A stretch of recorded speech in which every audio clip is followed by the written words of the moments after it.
Hello and welcome to the France 24 interview. Our guest today is Ernesto Talvi, who is the academic director of the Center for the Study of Economic and Social Affairs in Montevideo, Uruguay. He's also a non-resident senior fellow at the Brookings Institution in Washington.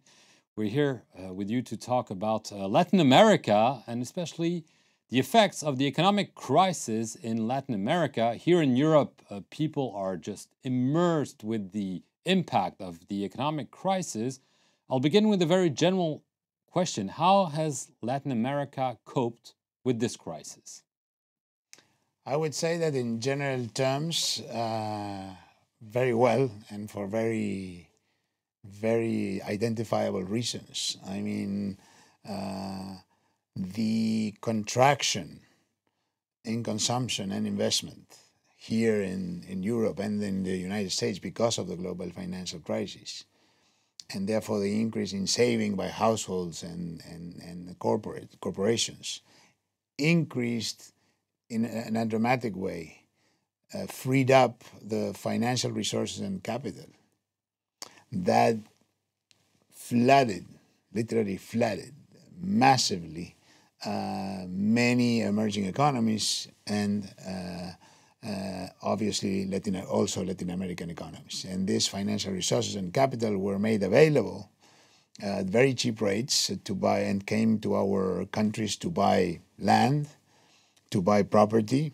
to buy corporations, to directly invest in projects, to buy bonds, creating an asset price boom in many instances, a credit boom, consumption boom, and therefore, in a certainly paradoxical way, the fact that 2/3 of the world was mired in the worst recession of the post-World War II era, in a sense, created such a massive inflow of capital into our economies that it created more the sense of a boom, so rather than a crisis. So in a nutshell, the crisis in Europe and the United States benefited Latin America. Benefited mostly South America, that was much less connected from a trade and investment perspective with the United States, and much more connected with the now dynamic emerging economies.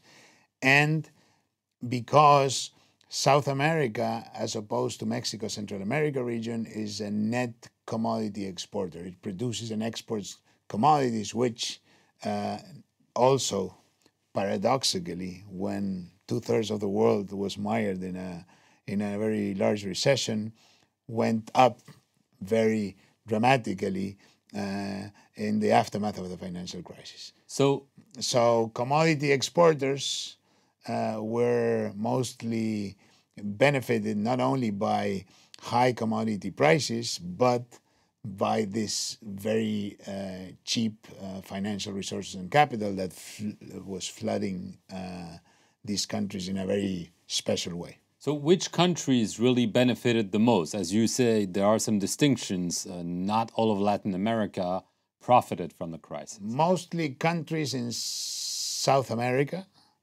that had minimally decent and credible policies. Brazil, Chile, Colombia, Peru, Uruguay, they all benefit very, very substantially, and they are in a state of boom. Even Argentina, so far as July 2011, was growing at very high rates. So Ecuador did pretty well, and Bolivia did pretty well. So I would say that with the up until July 2011, and since the beginning of the crisis, I would say that most of South America, with the exception of Venezuela, did very, very well relative to past standards. And this has changed recently? more recent? It changed in mid-2011 when the Euro crisis, the Eurozone crisis, brought about what I like to call a mini Lehman. So there was a large increase in the perception of risk and therefore of risk spreads, a retraction in flows of capital to the region, a drop in commodity prices, and a sharp slowdown in world growth, both in the developed countries and in China, which is very important for South American countries. So at that point, when we had the mini Lehman, we had a very substantial cooling off period. And Brazil had a very severe deceleration. Argentina had a very severe deceleration, much more so than Brazil, because Argentina added insult to injury because to the global tensions that were already affecting adversely our region, Argentina added a set of measures that were hostile to investors and therefore created a domestic crisis of confidence. So, but now that let's say crisis mode appears to have been somehow appears to have been some distension after Mario Draghi's initiatives at the European Central Bank. Capital is starting to resume. The pressure for currencies to appreciate and for asset prices to go up is starting to pick up again, and therefore domestic demand and to a certain extent growth is also picking up, but growth is finding certain bottlenecks in order to keep up with the growth in demand that is being fueled by the inflow of foreign capital into our region. There's been a kind of debate, it's more than a debate, it's a reality in South America, Latin America, about a return of the left to power. Obviously, Hugo Chavez in Venezuela, Evo Morales, Bolivia. There was also the Brazilian model Lula, now Dilma Rousseff in your country. The president is also a former leftist guerrillero. In Argentina, how is this shaping up right now with this economic crisis? Is there really an opposition between so-called free market policy and leftist policy, or is it a little bit more complicated than that? It's subtle. This is a very interesting question, Mark, and it's very subtle and very interesting and very much connected to the economics of abundance. Because this boom that we've had basically in the South American countries gave governments an enormous amount of resources. And therefore, there is what I like to call, paraphrasing Jean-François Revel, the populist temptation.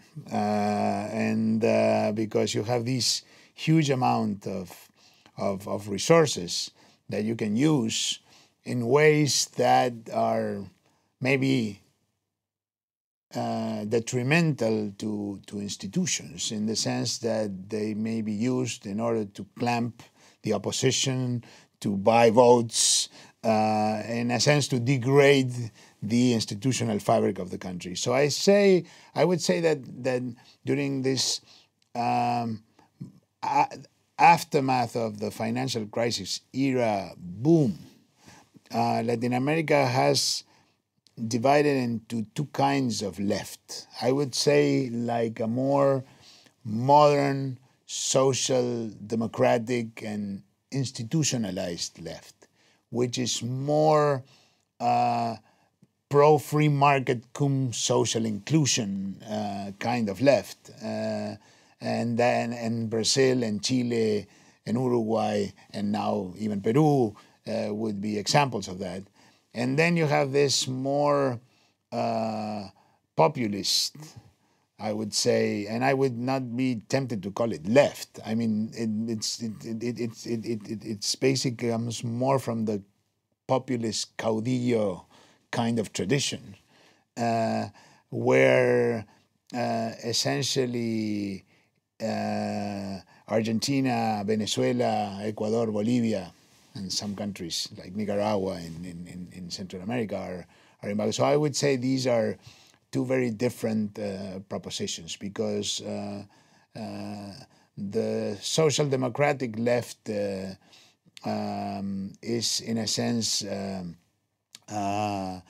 well ingrained and integrated into the global governance institution, while the populist left is very nationalist and very hostile, not only to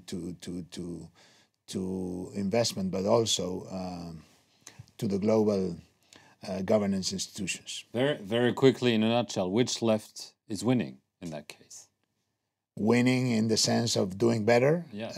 Undoubtedly, the social democratic, more modern left is doing much better in economic terms and in social improvements than the populist left, which I think will end up in a failure, as it's happening in Venezuela, as it's happening in Argentina, and as it has happened throughout history in Latin America. That's a repeat of a history of failure. Okay, we'll see if your predictions turn true. Ernesto Talvi, thank you very much for answering our questions. Thank you very much for watching this interview here on France 24.